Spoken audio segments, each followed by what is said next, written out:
Most of you guys know me. I'm Tiffany, but those of you that don't, I'm Tiffany. So I'm going to start off with what you're about to hear isn't quite what you think about me. It all started off when I was about 10 years old, and I was molested by a very, very close friend of my family.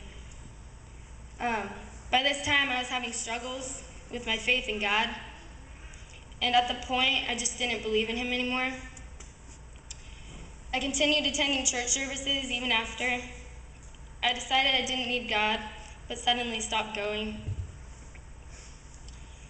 Shortly after I stopped going to church, my grandmother passed away. I had cursed God out of my life at that point. After that happened, I watched a show about self-injury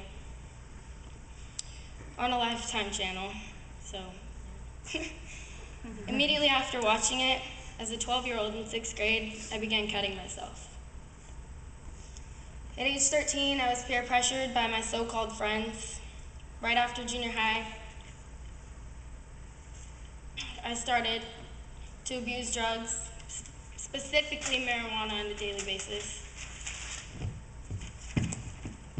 I began hanging out with my older brother a lot more, who was abusing alcohol along with the drugs. I started drinking and smoking like I never thought I would. I started going to youth group between my 7th and 8th grade year, almost never sober. The guilt of doing drugs and drinking just drove me to cut myself even more. When I was 14, the abuse got even worse: alcohol, marijuana, and the occasional cocaine. I soon told my brother about me cutting myself. He swore he wouldn't tell my parents, like it mattered. We weren't sober that night. I started abusing more and more and cutting deeper and deeper every time I had the chance. My scars reminded me that everything was real and that my reality was becoming a literal hell. In 8th grade, I tried to quit abusing, but it became hard for me. I felt that I needed these things.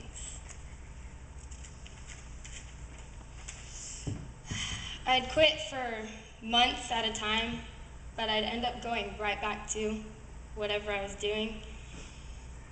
Well into my 8th grade year, my brother had a girlfriend, and he stopped spending time with me, which got me really upset. So one night, a night I was sober and my brother wasn't, I walked into my garage to see my brother attempting to kill himself.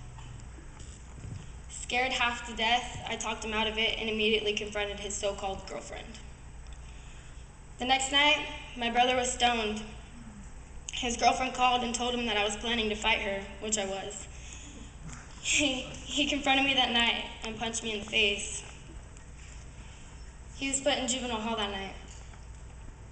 My lip was swollen and my face was bruised, but I had to go to school. I talked to my mom later that day, and she was talking about sending my brother to this place called Teen Challenge in Reno, Nevada. I was upset, but I knew it had to happen. The night before he left, we smoked about an eighth of marijuana. The next morning, we headed to Reno. I cried. I didn't want my friend to leave me. Afterwards, I was clean for a long, long while.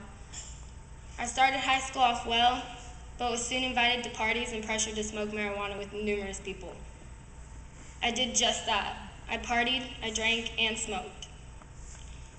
Boy problems became so overwhelming that I had to move schools twice. Things were going great for a while until the boy transferred right along with me the first time I transferred. I couldn't stand the stress of everything, so the second time I transferred onto independent study. I'm happy to say now that my life is completely right with God, and I know there's way more to come my way. I've made a pact and promised to friends and God to not date until I'm 18. I've quit smoking cigarettes and marijuana. Alcohol is still a struggle, but I'm just about 2 months completely sober. The desire to cut is still there, but hopefully it will soon disappear. I thank my family, especially my brother, for doing all that he's done. I thank my friends, Christine, Mason, Donovan, all you guys, and especially like all you guys. You guys have all been here for me.